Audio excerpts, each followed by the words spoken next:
We know you've all been resting like a deep cavern bat, but arise, rebels, the rebellion is back. Happy New Year to each of you. It only matters if it ladders. Comment below as we kick off the new year with Week 7 recap of Ixalan Standard.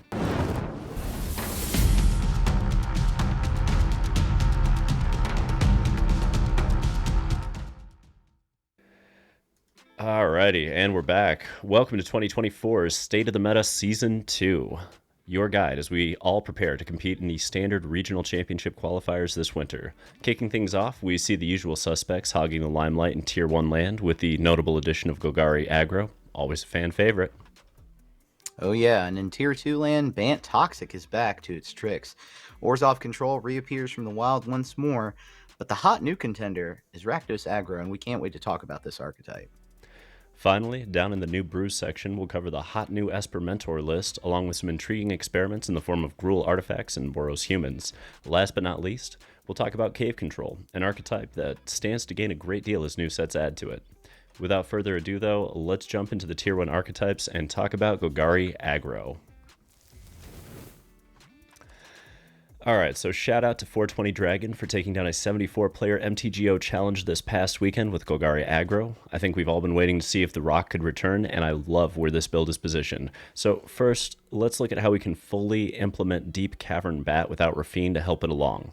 In this build, we have Sentinel of the Nameless City and all those lovely map tokens that take Rafine's place, giving us some built-in card advantage and the ability to turn Bat into a flying nightmare to deal with. Let's also note that this deck eschews Shieldred entirely, focusing instead on the ramp and the grind of Blossoming Tortoise and Sorin the Mirthless to snowball the game state.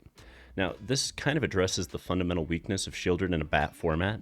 Deep Cavern Bat essentially tells the format that they can't afford to go too light on removal, forcing them to instead overload on it or suffer the Bat snatching up the sole piece of removal while creating a temporary card advantage that may snowball out of reach.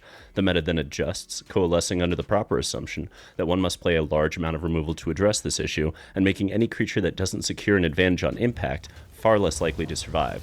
Thus, we see Turtle, which enters the battlefield for advantage, taking the place of Shieldred, and Sorin emerging to help the grind. A minor piece of spicy tech here as well is the added grind of a single Argoth Sanctum of Nature to accompany a single Titania in the sideboard. Love that. Oh yeah. Oh yeah, I love that too. I do want to take a moment to appreciate where this list has evolved and shifted recently. Every creature in it seems to provide some kind of value, most of them right away when they hit the field. Preacher and Sentinel work really good in the 3-drop slot as well. But I want to ask about sideboard choice here. The 2 copies of Path, do you think they're enough for the hyper aggro decks we're starting to see, or would you recommend more copies? Really, what I want to ask is, how does this deck fare against decks like Tokens or Humans, for example? I don't think you actually need more copies of Path, and part of it is that you're going to have tension where you're going to want to side out, like, say, the 4 Deep Cavern bats against aggro and get in that Gix's Command, the 2 Path of Perils, Anoint with Affliction, cut down, and you can do that, but at a certain point, you're overloading and you're giving up points in other matchups, and I think Golgari is already pretty well positioned against most aggro because it has early interaction, it has decent removal, it scales really well, and you have lifelink built in. So I think it's already pretty well set there, unless we see more go-wide strategies that are really picking up, like we see Azorius Soldiers just take over in the metagame. I think you're fine with 2. I think that's a fine hedge. Fair enough. All right, let's move on to speaking about the hyper aggro. Red deck wins. So congratulations to Mercies for taking down the MTGO challenge of 64 with Mono Red on Christmas Eve, leaning on clean 4-ofs and a strong curve in typical fashion for this archetype. The most unique portion of this deck is the lack of Monstrous Rage and the shift up to 4 Phoenix Chick for evasion over Swifty's prowess, along with a full 3 Feldon appearing instead of the typical 4-2 split with Charming Scoundrel, and of course the notable downtick in Godric to a mere 2 of. Last but not least, 0 Nahiri's Warcraft in this list, denoting an even heavier lean of all-in as the approach. Now, to me, this is a clean list, and I like where it's positioned. Furnace Punishers in the sideboard for the tricolor archetypes, typically Esper. Urabrask's Forge is in there to grind it out against control and a few of the clunkier mid-range piles. And you have Lithomantic and End the Festivities to shore up weaknesses against Denic, Rafine, and Esper, and of course the Soldiers matchup in general. It's simple, it's efficient, it's effective, it's mono red. We love it. Oh yeah, no doubt. Very clean list. So I have to ask about a card that we've been down on in the past. How do you feel about the 3 copies of Squee? Are 3 necessary? Would you go down to 2? Would you nix it in favor of something else? How do you feel about it? I think if you're going to play the full 4 copies of Witchtalker Frenzy, it makes a lot of sense to have 3 Squee in because you're just enabling it and you're making it cheaper and cheaper, and thus you're able to snowball your advantage with Squee. There's also the fact that Squee just comes out of the graveyard, and when you have a low curve deck like this, that's not a small thing, while it also enables that full 4 Phoenix check where they can kill it early and you don't really care. You just grab it back out with all those tokens helping you enable it to come out of the grave. Okay. That makes a ton of sense, actually. All right. Let's talk about 5-color domain. So the username Mogged smashed an MTGO challenge of 32 2 days before Christmas with the ever popular domain archetype. Now, while the basics of this list remain the same, let's look at where the shifts have occurred recently. Notably, we see no Go for the Throats and no Virtues of Persistence in this list. Now that the meta has pushed into an average of 2 to 3 threats on the opposing side, we instead see an uptick into 6 Wrath Effects main, along with a single copy of Wandering Emperor to stutter step into a turn 5 Sunfall or Archangel. I think it's worth noting that Vanquish the Horde likely gets the nod over that single copy of Depopulate moving forward due to the synergy with Beanstalk and a lack of drawbacks given the go-wide strategy of several format staples, including Azorius Tokens and Azorius Soldiers, and like we just talked about with Mono Red, they're going wide with Squee. This is a good way to make Vanquish the Horde very effective. The sideboard does have a massive change, though, with a full playset of knockout blows, acknowledging that uptick in mono red, and the 2 temporary lockdowns is a strong nod to needing a method to hold back tokens and soldier decks in general. Oh yeah, this deck features 9 4 drops, 6 board wipes. Just on paper, it looks like an awkward curve to be sure, but ramp typically justifies that. Now, you noted that we likely need to shift depopulate to vanquish the horde. Would you recommend that shift across all copies or just the one like this list shows? I don't think you ever want to go above these 6 Wraths, and if you're going above 6 Wraths with Domain, it means that the format has gotten to a very weird place where everybody's going wide. Right now, like the fact that there are 6 Wraths kind of denotes that there is an uptick in the presence of go wide strategies without capitulating and just playing a full 8. I mean, technically you could run 12, or you could just go into temporary lockdowns in the main. So if I saw a go wide strategy that was low to the ground and I really needed to hedge against it, I just push temporary lockdown into the main. Mm-hmm. But if we're going to see enough to justify exactly 6, I think I'm doing 2 Vanquish the Horde over the 1-1 split with Depopulate. Yeah, yeah. I like that too. And thanks for pointing out Vanquish the Horde because I think that's going to go in my domain list. I'm especially as you see more hyper aggro. Speaking of which, let's talk about Azorius Soldiers and how this deck has evolved. So Remph took down the MTGO challenge of 64 on New Year's Eve with Azorius Soldiers, ringing in the new year with a mostly stock list piloted excellently.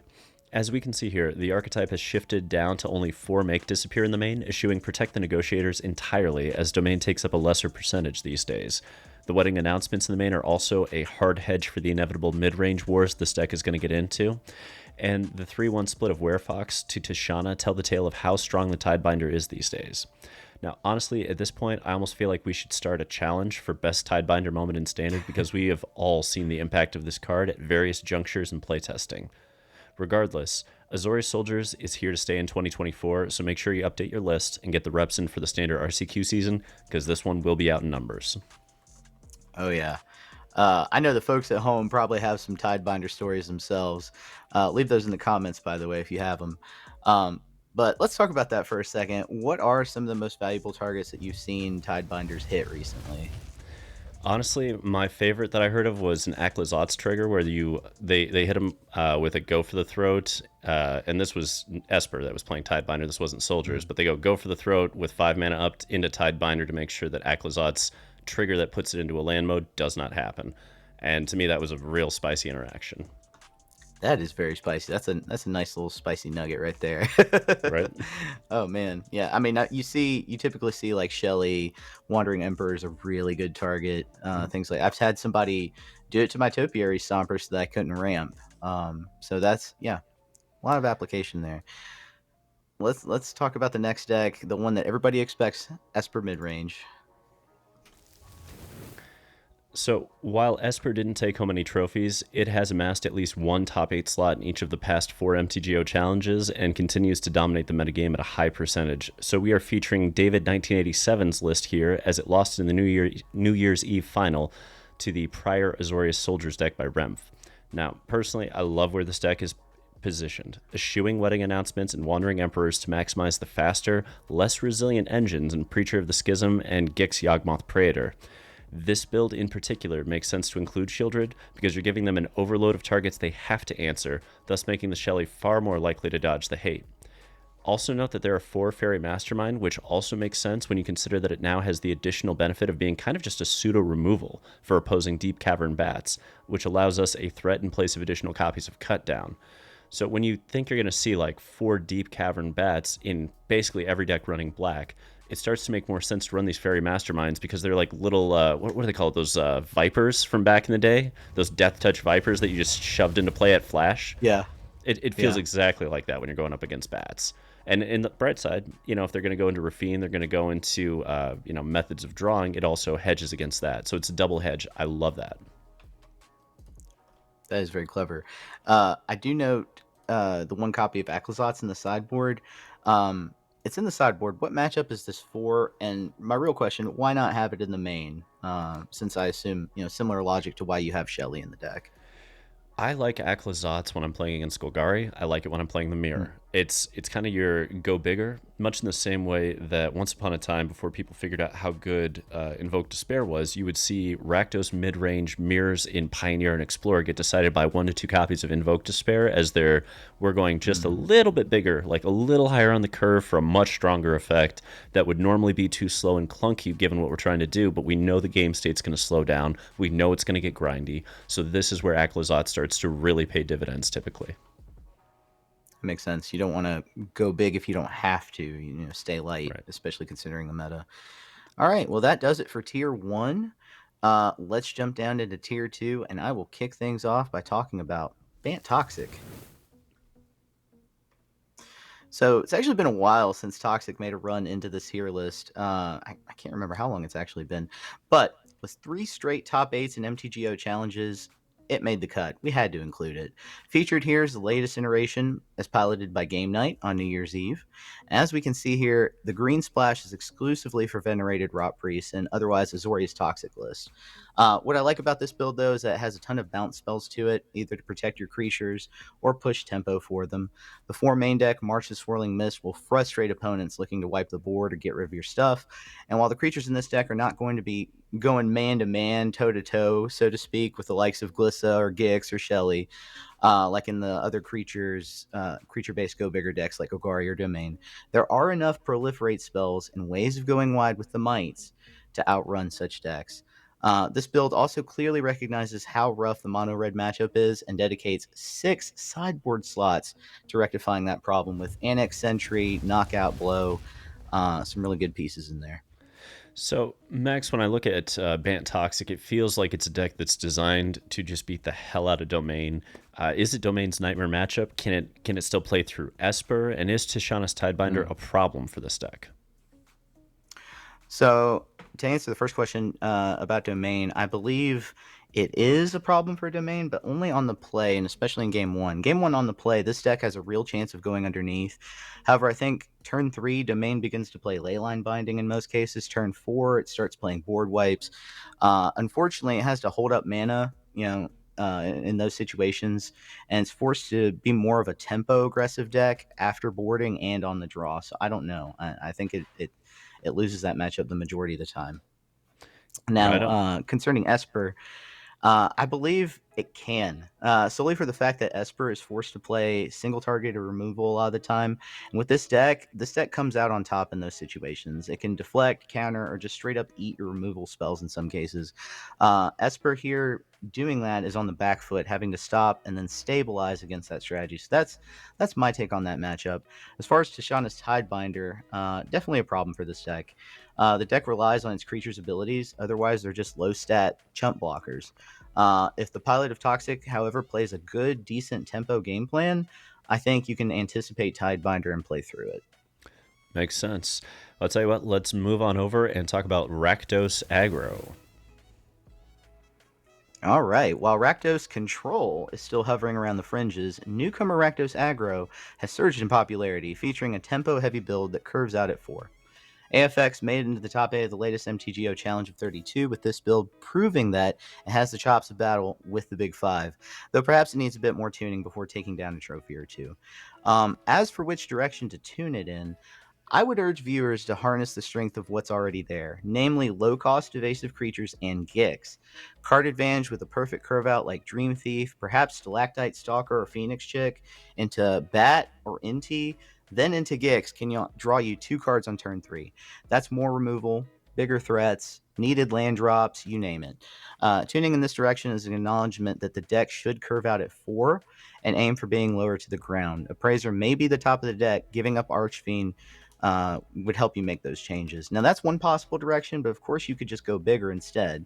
I've seen Aclazotz in the 5-drop slot be the cap to Rakdos lists also. So, Max, given this deck's love of Arcfiend, do you have any concerns playing against Glissa and Golgari Aggro? Is that like the toughest matchup for this deck, in your opinion? I have noted in the past how Arcfiend becomes kind of a losing condition in light of Gliss's ability to take away counters, and that's still unfortunately true. But if you're aware of that interaction, you can go into the matchup and make the proper piloting decisions. Now, that being said, maybe this is a call to swap out Arcfiend, as I suggested, and take the deck in a slightly different direction. Fair, fair. Well, let's run over and talk about our last tier 2 archetype, Orzhov Control. All right. Claudio made it to the top 8 of the New Year's Eve MTGO Challenge of 64 with Orzhov Control, the second time this week that we've seen this archetype to top 8. You will note the deck is largely mono-white mid-range until the 7-drop slot, and that is by design, I'm sure. The mana base then doesn't really have to concern itself with having black until turn 7, allowing for the use of Field of Ruin, checking decks like Esper with complex mana bases. Storefront, Obscura Storefront, and Ruin can both be brought back with the use of Sarah Paragon. The beauty of Orzhov Control is that it's a fairly straightforward deck. It grinds, it officially kills just about everything that touches the battlefield, and can actually go bigger than Domain via Breach or Virtue at the top of the curve. So, Max, where do you see this deck struggling among the tier 1 options? Like how rough is it against opposing planeswalkers, for instance? Oh yeah, I can't. First off, I just want to say I can't imagine that the mirror match for this is very fun. Very grindy mirror match, I have to say, from experience. But when you say planeswalkers, I'm thinking of Jace in particular, which often gets sided in against domain, against control decks. It could give this deck trouble. It's often boarded in against other control decks, so I could see it being boarded in here. It has the potential to actually mill Orzhov if it stays on the field the way it does, and Orzhov just doesn't have the planeswalker removal for it. Not the way this one's positioned. Fair, fair. Now for honestly my favorite segment every single time. Let's get to Brewer's Corner and let's kick things off talking about the hot new up and comer, Esper Mentor. So credit to Zendikar for pulling this into, I believe, the finals of an MTGO challenge recently. This was just an experiment that a well-known player had posted up on Twitter, and their friend took it all the way to the finals. That was Zendikar, and it's starting to see a lot more play. I've seen and heard of a lot of people playing against variations of this. People are trying to break this deck right now. So the basics of this are that you get to play a Hottie Jin deck that pushes really heavily with Helping Hand on having reanimation. So it's one of those where you're like, yeah, they're going to kill the Jin. We can't protect the Jin. Counterspells are not good enough to make sure that we're going to have that happen. That's not the point. Can you kill it twice? Can you kill it 3 times? We're going to find out because Halo Forager is basically Snapcaster with Helping Hand here. So for 4 mana, you're bringing back Jins, you're bringing back Mentors, and this is the go wide experience that you're looking for with Esper spells. The ability to play a Mentor and stick it, and let's say they kill it, cut down, whatever. Next turn, Helping Hand, and now we start cantripping. Now we just start crapping out an army of prowess creatures. It's a great idea. I think it's got some weaknesses. I'm going to put it ahead of time that playing cards like Unlicensed Hearse seem like they would be just catastrophic for a list like this. And if Graveyard Trespasser comes back in popularity, also a big problem. Because if they are cutting down your graveyard incidentally or purposefully while implementing some removal, I struggle to think that this deck is going to be able to survive that. Yeah, graveyard hate is really out there right now in many different colors. So yeah. be on the lookout. But let's talk about Gruul artifacts. Credit to Corredor. Wow, I love this list. Gruul Artifacts is a low to the ground, hyper aggro list, curving out only at 2. Teething Wormlet becomes a bigger and bigger threat very quickly as this deck has 12 artifacts and 13 artifact creatures in all. Patchwork Automaton, beast of a card, has Ward, which makes it even more difficult to target right away with cards like Cut Down, allowing it to get bigger actually before you can properly address it. And then all this is furthered by the fact that Go for the Throat doesn't hit this creature or most of the creatures in the deck at all. Adding to this is 8 great 1-drop removal spells that can be supplemented to remove bigger stuff. Torch the Tower, Voltage Surge, and let's not forget Ginger Brute and Sir Ginger. Much like my friend Darth Rictus here, this deck is all about gingers handling heavy machinery. I'm so happy you went with that line. That's fucking perfect. Oh man, No, but truly a good deck. Truly a good low to the ground deck. Honestly, I feel like I need to get this one like specialty redone and framed for myself at some point. Just a little Sir Ginger to put up and hang. I don't know. We're gonna have some fun with it at some point. Yeah, we got to get you like a giant Sir Ginger card. Right. Nice. Alrighty, let's move on and talk about Cave Control. Alright, gang. So, Cave Control, I'm not even going to pretend like this is tier 1. It's absolutely not, but it's an interesting archetype, and here's the thing. We're just starting to explore what caves can do in Standard. I don't know if we're going to see any in the new set, but it's possible that this will be one of those cards that you get 1 or 2 in each set as it comes along, and next thing you know, there's a deck. And that's why I'm saying keep an eye on this, because there are already some pieces that are really good. Like Bat Colony is not a bad card. It's actually going to be busted once you have some decent caves to work with on it. Same goes for Calamitous Cave-In. Once we have enough cave cards to really make this pop, this is going to be just a beautiful Wrath effect. And it just scales, along with Cosmium Influence. Like, there are so many cards here that you look at, and I know most of you at home are just going to have to look these up and read them, because I had to. I had no idea what half of these did. But once you like, take this deck out, give it a few reps, have some fun with it, and see where the synergies lie, because there may come a day in the next year where this deck is actually tier 1 because enough cards have been printed to give it legs. Oh yeah, cave. Very interesting. I saw some cave decks actually in the early days of the set, and I was intrigued. But yeah, you're right. They definitely have a ceiling. We'll see what the next sets reveal. But yeah. Absolutely. And credit to Hagiwara Tsubasa. I apologize if I butchered the name for the Cave Control deck. Wanted to make sure we got that credit out there. But let's move on. Boros Humans is next up on the list. Max, what do we got? So credit to Rafita Money Match for this deck. This deck feels very familiar to me, honestly, as I've been testing with a similar list since DreamHack that I'm going to continue to play. Boros Humans is a hyper aggro list featuring creatures that each show their value either right away or the turn after they come down. So let's go through the list. We have Hopeful Initiate. Grows as the match goes on, can eventually become helpful in removing troubling artifact or enchantment pieces. Recruitment Officer, a 2-power that can train the Initiate and fetch bigger and better pieces in the late game. Warden is one that I've seen in many Convoke style Boros lists. I wouldn't say this is a Convoke style list, so I'm unsure if the card honestly belongs in this version. But you have to tap down potential attackers to build on it. So I don't know. Without Resolute Reinforcements, I'm not sure about this slot. But Adeline is there to create more tokens, so maybe it is a bit more playable. It's a debate. Coppercoat Vanguard, Spellbook Vendor, and Imadane's Recruiter will grow your creatures in substantial ways in conjunction with any kind of go-wide strategy, such as in this deck. Kellen is also an inclusion I'm debating. Knight Errant Aos is really the reason these decks exist, with the ability to grow your board, and I think that card accomplishes what Kellen wants to do really well. And then finally, Brutal Cathar and Get Lost make up your removal suite.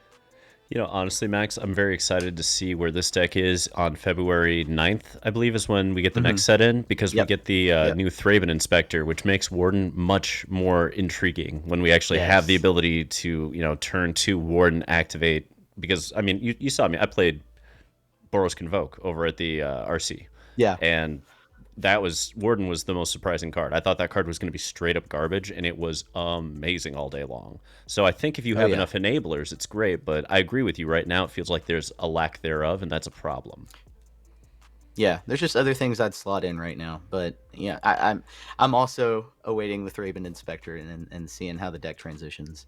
Fair, fair. And that brings us to our final segment, predictions for the upcoming week. Max, we've looked at 12 archetypes tonight. What are your predictions going into week 8 of Ixalan Standard?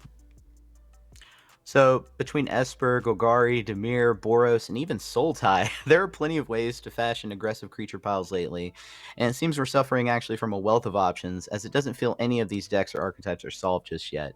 This is still a very fun meta to tinker with, and I predict that Brewers will be brewing right into the release of Karlov Manor in just a bit over a month, February 9th, as you said. The return of Toxic, the rise of Mono Red signify the transition away from mid-range piles to lighter, faster ones that achieve the job in less steps. These piles have categorized the Lost Caverns of Ixalan era. Hyper Aggro is back. I predict this will continue. I'm currently making plans to run Boros Humans during the RCQ season coming up, pending the release of Karlov Manor, as we've noted. But Rictus, what are your predictions? So the archetype that really excites me the most right now is Golgari Aggro. The way I see it, mono red is basically a solved puzzle. You're shifting around 4 to 6 flex slots in the main board to reflect where they want to hedge for the meta. Domain kind of feels the same, just without as much flexibility.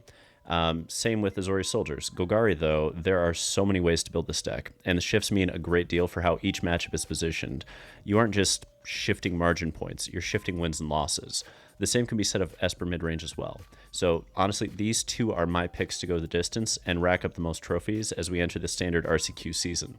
If 20 years of competitive play have taught me anything, it's that mid-range decks with a plethora of options and diversification of threats tend to be reliable tier 1 archetypes that reward strong players heavily. Oh yeah. Oh yeah. I tend to agree there. More decision points, more subtlety among card choices tend to mean higher risk, thus higher reward. And mid-range players definitely live and die by tight margins. Speaking of which, we're almost out of time. I do want to thank all our supporters in 2023. Thank you guys for coming out to support us. We're grateful to each of you for lifting up this competitive community that we've built. And if you haven't already, there's a link to our Discord along with all the decks that we've talked about today in the description. Be sure to stop by, or you can comment down below where Darth Rictus will be waiting like a swamp puppy to respond to your comments and questions. Now, while you're there, hit like and subscribe. Let us know you appreciate the show, and we'll be back next week with another great video. Until next time, Rebels, untap, upkeep, resist. Resist.